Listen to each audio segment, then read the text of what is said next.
What are the first things a lot of founders make mistakes on when it comes to launching a brand new campaign? Now, if we're running ads on Meta, if we're running ads on Google, if we're running ads on TikTok, these are just principles that can help you stay aligned with your end goal of making the funnel you're promoting profitable. Now, let's take a step back. First of all, there's a lot of moving pieces to the actual funnel of a paid ad. For example, you have your creative. The user goes about their business, they're on their feed, they stop scrolling. The creative is good enough to get that user to stop scrolling and then click through to the next step. Now, there is a timeline between somebody clicking and somebody landing on the landing page. That's your page speed, right? If your page speed is too slow, it takes longer than 10, 15, 20 seconds to get the user to land on your actual destination page. You're going to see a drop off. People just exit out, and that's it. They go about their day. Now, when people land on the actual landing page or destination page you're sending traffic to, that also has to be incentivizing enough to get people to not only go continue scrolling down, but also want to add to cart. Now, when somebody adds to cart, there's a phase where they initiate checkout. They have to put in their address. They have to put in their credit card information before that even becomes a purchase. And then the last step is selecting a purchase. So there are a lot of steps that could cause somebody to drop off, right? Bad creative doesn't get that user into the landing page. Terrible landing page with it takes forever to load, drop off there. And then also, if there's too many steps from add to cart, initiate checkout to complete purchase, if you make that too difficult, well, then you're going to see a drop off and you're just wasting money down the drain.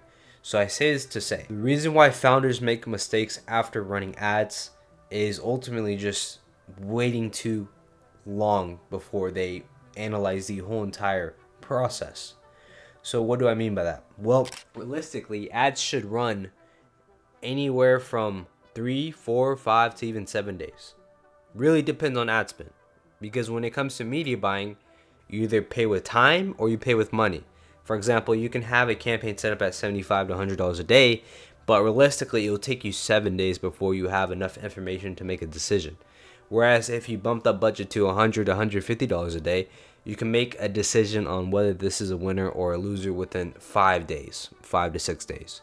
It really depends on TPA, depends on AOV, and depends on where the drop off is. So I would say analyzing the quality of a campaign or analyzing whatever you're testing and waiting too long to make decisions ultimately is going to hurt you in the end.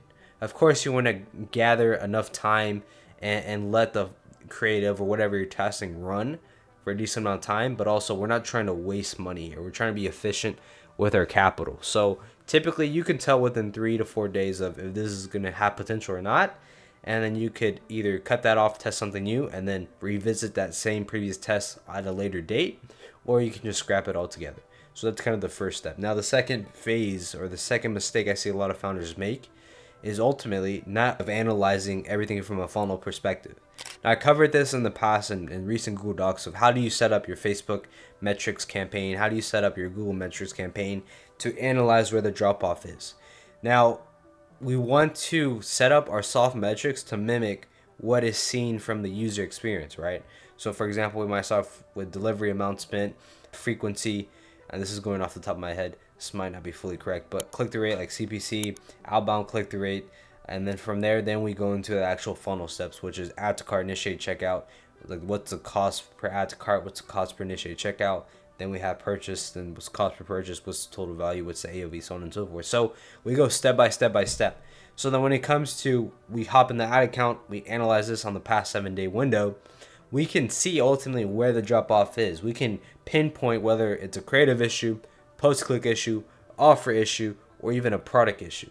And that's why you want to simplify your metrics to mimic what the end user is going through to see, okay, where the drop off is. Now, the third mistake a lot of founders make really just stems down to ultimately not testing enough or testing too many variables all at once. So when it comes to us building hypotheses and giving those a go, we want to follow the scientific method. So what is the scientific method? Well, simply put, you have one variable that is your change and the other variables are your control. So ultimately, for example's sake, let's say we want to test creatives. Well, We might go through a ton of different creative concepts, but the destination page we're sending traffic to stays the same. The offer stays the same. The product stays the same. Whether it's a bundle, whether it's just a single SKU product, that just stays the same. Vice versa. If we want to test landing pages, what we would do, we'd keep the creative the same, we'd keep the offer the same, but we're A/B testing the landing page because that is our controlled environment. So I see too many founders test too many things all at once, which we want to reduce that. We want to make sure we're only testing one variable at a time. And then as a byproduct on a long enough time horizon, you'll get to profit because you're going to have your phase of testing creatives, right? Once you validate winning creatives, you move on to landing pages or offers, whatever comes first. And then vice versa. You're just going to have a controlled group of variables that have gone through this rigorous testing. So the reason why a lot of brands can't turn their funnels profitable really stems down to either not testing enough, being too unorganized with what they're testing, not giving a lot of time to the tested variable, and then ultimately it's just how can we progress as a brand? How can we progress the funnel? You always have to constantly be innovating. Now, increasing the amount of tests could be increasing more creative concepts, it could be A/B testing landing pages, it could be A/B testing offers. When it comes to marketing, there is always something to test. If you're not testing enough, or if you're not testing at all, what you currently have as a winner might fatigue a month from now, 6 months from now, a year from now. It really depends on ad spend. But once you get to that 10, 15, 20, 30K a month, or even 20, 30K a day in ad spend level, you have to constantly be testing either new product SKUs, new funnels, new offers, doesn't matter. You have to continue testing because there is going to be a lot of diminishing returns at higher ad spends. Your customers, your prospects are going to get tired of seeing the same product over and over again. So it's very important that we have other SKUs in place based off seasonality to increase the overall efficiency of our marketing campaigns at scale. So with that being said, guys, if there's any questions, let me know. Make sure you like, comment, subscribe, and I'll see you guys in the next video.